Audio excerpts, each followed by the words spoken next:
Well, everybody knows that if you're going to make it on this little planet, you better figure out how to handle making some money, getting some advising help with people that help you with that from all realms. Stay tuned for this one. This is a good one, everybody. Your Little Castle Show coming up.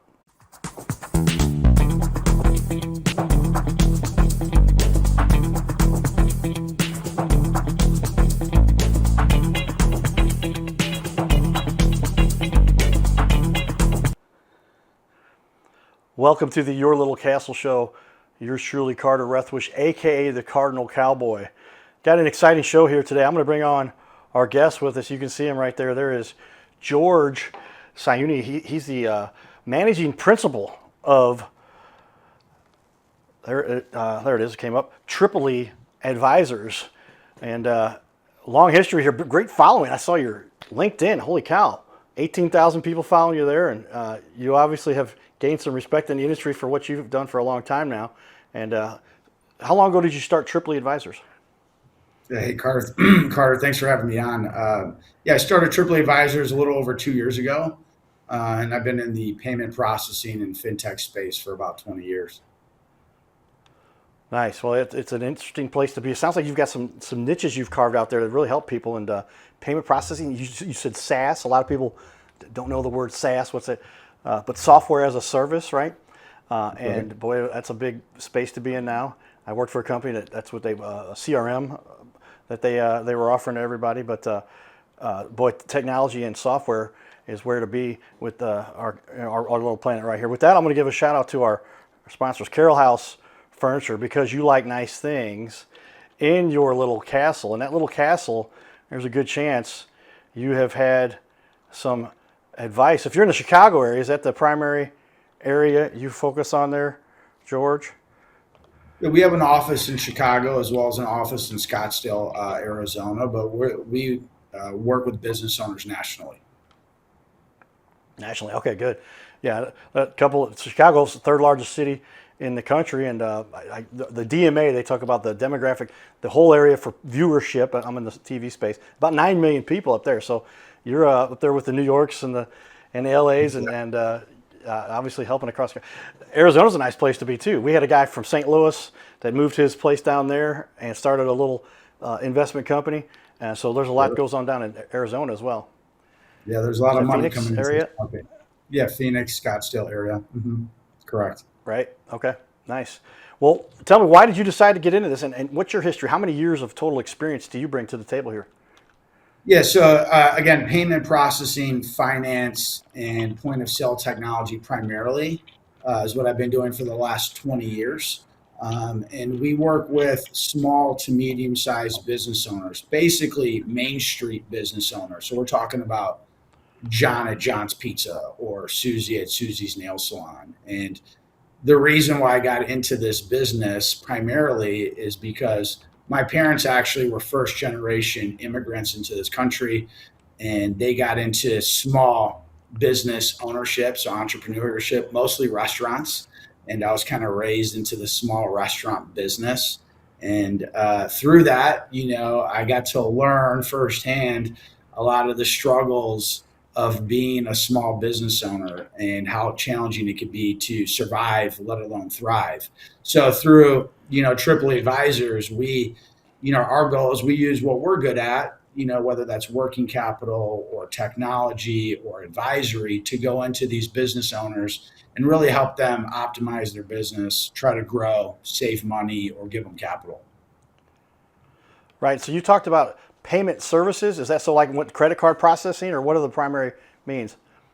Yeah, so we're talking about processing a debit or a credit card. It could be check or digital money movement these days, right? So typically Right. we go in and we'll try to optimize a business owner's costs is number one, so they can save money. But number two, so that they have less friction at the point of sale. So if they have a client come in, it's not cumbersome to actually make a payment. It feels good at checkout, if that makes sense.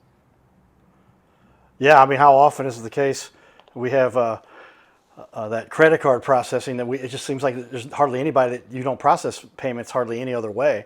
And how much control, or tell me a little about the processing fees that you guys handle and what those are for the average? Because I'm curious. There's always an argument for, oh, I can get you a better rate, and what's really going into that when people are talking about that. Yeah, it's a really good question, somewhat of a loaded question because it is hazy for these business owners, and that's really where we step in. The national average for a small to medium sized brick and mortar retail business, a restaurant or a retail shop, something of that nature, they're paying about 3%, give or take, a little more or a little less. On whatever they collect in debit and credit card sales, they're paying about 3% in fees. So if a business is doing 10,000, they're paying about $300 a month. If they're doing 100,000, they're paying about $3,000 a month, give or take the industry type or the market. And so what we do, we're really a wholesaler. We'll go in and, very transparent pricing. We kind of educate the merchants first as to, what's working and what's not working. But ultimately, where we typically land is usually 20 to 30% below the national average as far as pricing goes. So it's significant savings there. But I would say too, it's really more than just the money these days. A lot of folks are coming in saying, as you mentioned, I can save you some money. But in today's world, the point of sale technology is probably even more important. Is it doing more than the payment processing for you? And a lot of times the technology today is kind of like a business in a box. It could do many, many things from a software perspective. Okay, yeah. When you start talking processing fees, we have a processor, and I won't say the name out loud, but I'm sure you know who they are. Have you ever heard of America's Stars and there you probably figure out who I'm talking about. And they just got that flat fee. It's pretty standard. If I enter the card number, I pay a little more. If I get their card in hand, pay a little less. But when you start talking about it, I've looked it up, the total, because we do a decent amount of revenue, but 3%, let's just say $100,000, you're thinking $3,000 that you've just taken from somebody that would have been nice for them to pay some bills for the family. Yeah, that's right. And there's things that business owners can do if they have a good group behind them, advising them and educating them on how to optimize it. Business owners, they want to do what they're good at. John and John's Pizza wants to make pizzas, right? So they need some Right. support there. That said, the way that you take a transaction might matter. If you're doing it over the phone, online, face to face, some of those different types of transactions carry different types of risk, therefore higher cost potentially. If you're taking a credit card versus a debit card, if it's a debit card and you're entering a PIN number or not. So like we can program the machine or adjust the programs to really optimize to that business type. A convenience store might do a lot of low ticket transactions at $7, $10, or $15 through debit cards, and we can cater or bespoke the program to optimize the cost for that business type. Whereas like a sit down restaurant, the average order might be, if it's a nicer place, maybe $100 to $200 per diner or per ticket. And therefore they might get more rewards cards or corporate cards. And therefore they need a certain type of program that's going to optimize for their clientele. So, most of these credit card processing companies that are going in are, sales orientated. They're just kind of concerned about getting the business. And then a lot of times they're out the door and they're not picking up the phone and calling that business owner again, or really providing a ton of support, if any, thereafter. So, we really try to provide quality ongoing service through a partnership.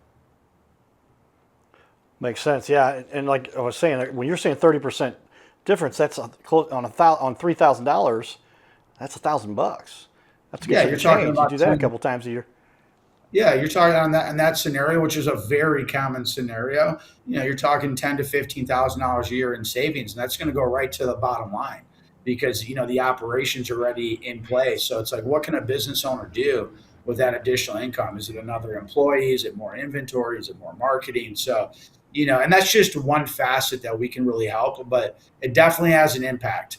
The payment processing fees, other than rent and or maybe a mortgage or other similar key expenses, is usually the top five of a business owner's expense. So keeping an eye on that's important. Very important. Talk about the other two areas that you specialize in. I've got some information here on your website. Well, the following you Yeah. got is amazing. But touch on Thank those you. other two core areas that you work with people on.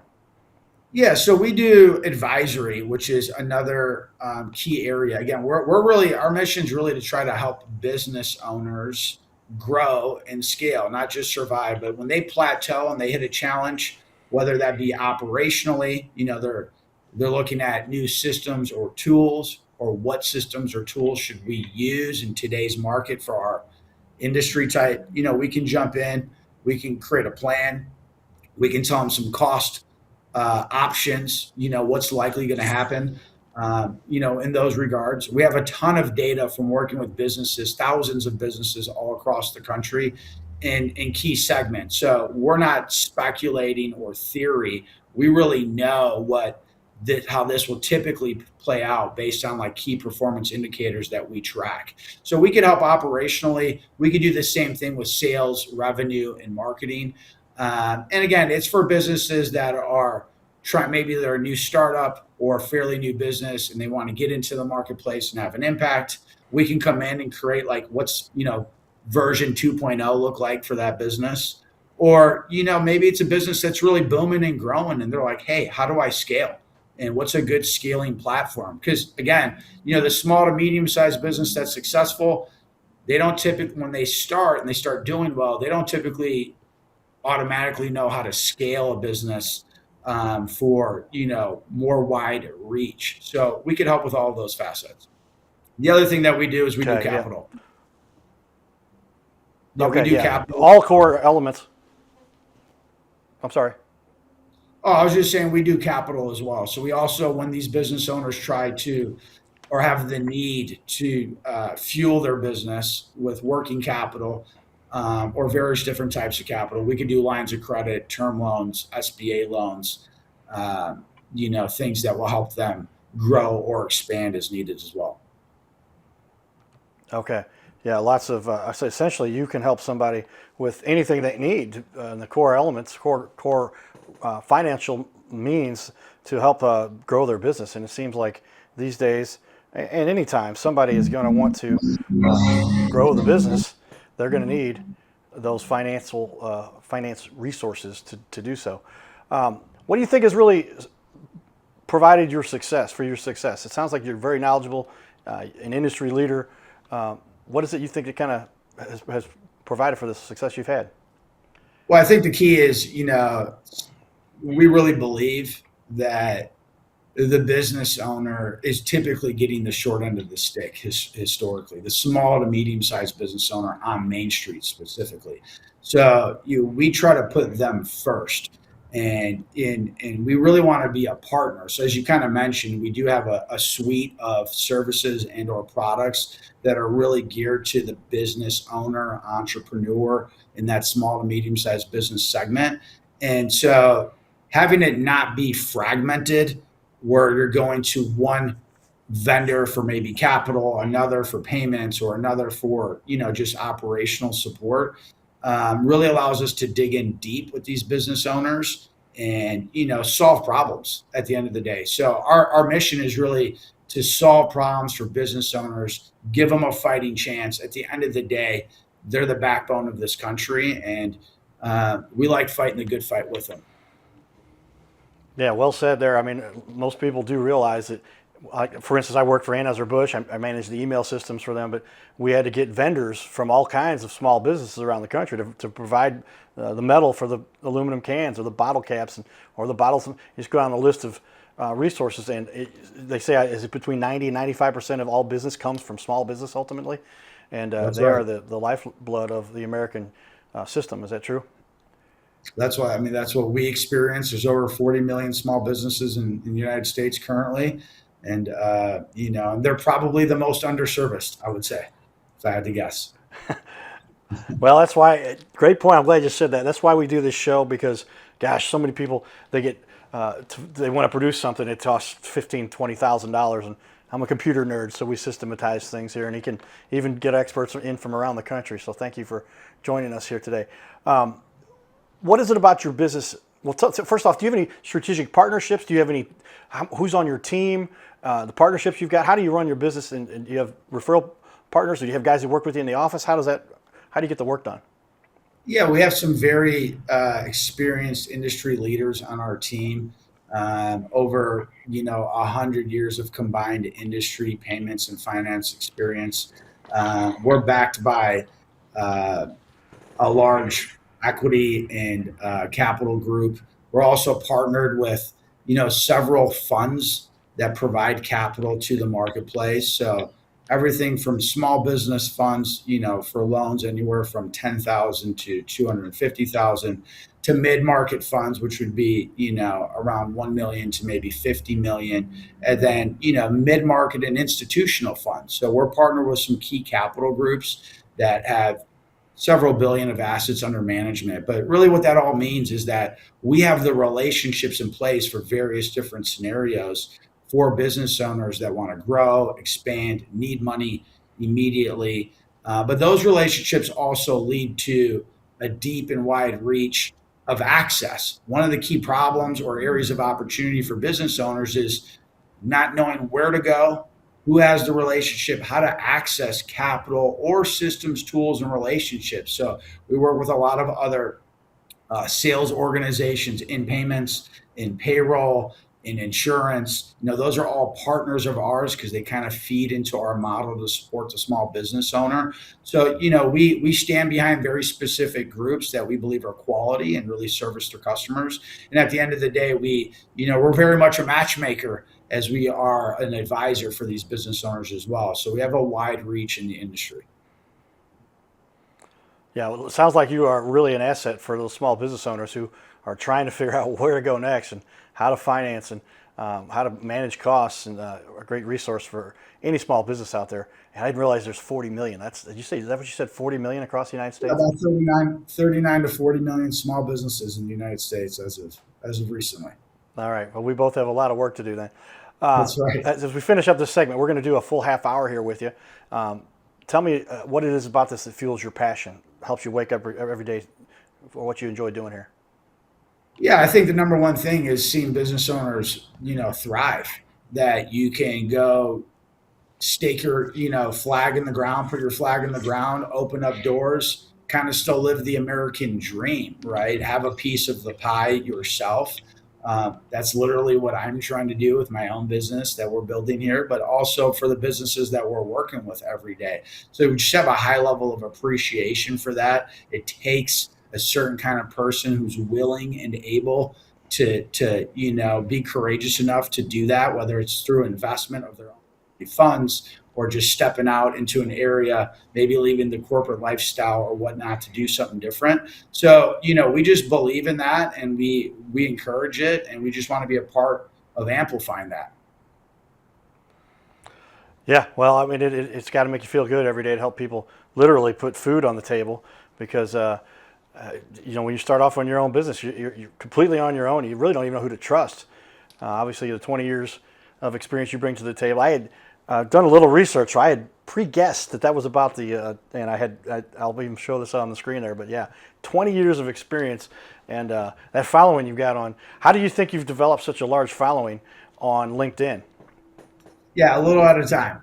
A little at a time over a long period of time, just consistency, but really trying to just deliver valuable content, whether that's, just putting out content into the marketplace through tips, educational programs, speaking, but also just working with clients over the many, many years, as well as sales folks and team members that, that we've directly either employed or worked side by side with on various different projects. And, it just kind of scales when you do it consistently over time, being very conscious of your reputation, just doing the right thing, being ethical, and putting really the client and or, employee or team member or vendor first is really the key, I found, to just, trying to grow successfully and really building something durable, if that makes sense. Yeah, okay. I'm going to put up on the screen there for everybody to take a look at your LinkedIn, but check that out, everybody. 18,442 followers, founder and managing partner there. I sent you a request we can get back to that at some point if you like. Great looking website here. I'll put that up on the wall for everybody to take a look at as well. But it looks like you've really taken the time to put together the resources to get the information out with that. We have been in Chicago a number of times for some of our fun and we get to partake. Cardinals, Cubs. You said you're a White Sox fan. That makes it a little easier for me. We love our Cubs fans too. That essentially makes me a Cardinals fan, right? Yes, that's correct. I'm a White Sox fan. We like the Southsiders having a decent year this year. Yeah, they kind of rose up here, and it looks like are they ahead of they're leading their division at this point? Is that true? That's right, first place. That's right. There you go. All right, I've been up there. A lot of people still call it Comiskey. I know it's not. Is it guaranteed rate or what does it change names to now? Guaranteed rate field. That's right. Yeah. Okay. Yeah, we were up there not too long ago. A lot of fun, and it's just a little shoot up Highway 55 here from St. Louis. With that, we're going to show a little piece we've got here for the bean. We got to get some pictures up there in Chicago and a little bit about why we do this show, and then we'll be back here in just a minute. So just stick around for me, George, and we'll be back. Is that cool? Thanks a lot. All right. We'll be back in a second. This is Your Little Castle Show. The Millennium Park. We're getting close, everybody. Wow, check this out. This is pretty cool. Did we lose? All right, now we're going. Giddy up. Look at this. Wow. All right.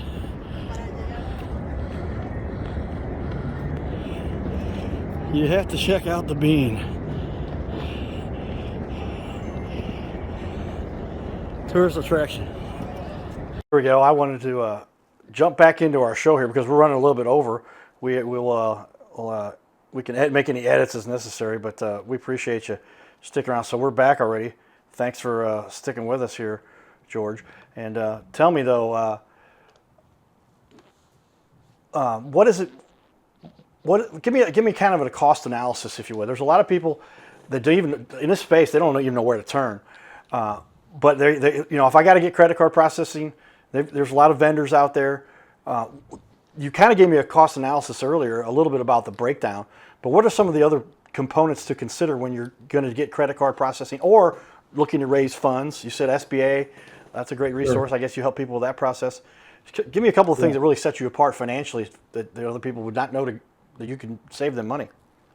Yeah, I mean, whether it's us or a group like us, I mean, there's a couple of components to credit card processing that matter. There's the payment processing fees. That's the 3% national average effective rate that we talked about earlier. So again, if John at John's Pizza is doing $100,000 a month, he may pay $3,000 a month in fees. So looking for optimization there and cost reduction there is important. I would say it's important to work with like a group like ourselves that is a true full service provider and a wholesaler and not a middleman broker. That's where a lot of surcharge and additional fees get tacked on without the business owner really knowing about it if they don't understand the industry. And most don't, because why would they? They're not experts in that field. So, there's the payment processing component. But in addition to that, with payment processing, there's also the hardware and software. So I mentioned a little bit earlier that the point of sale technology, the actual monitor, cash drawer,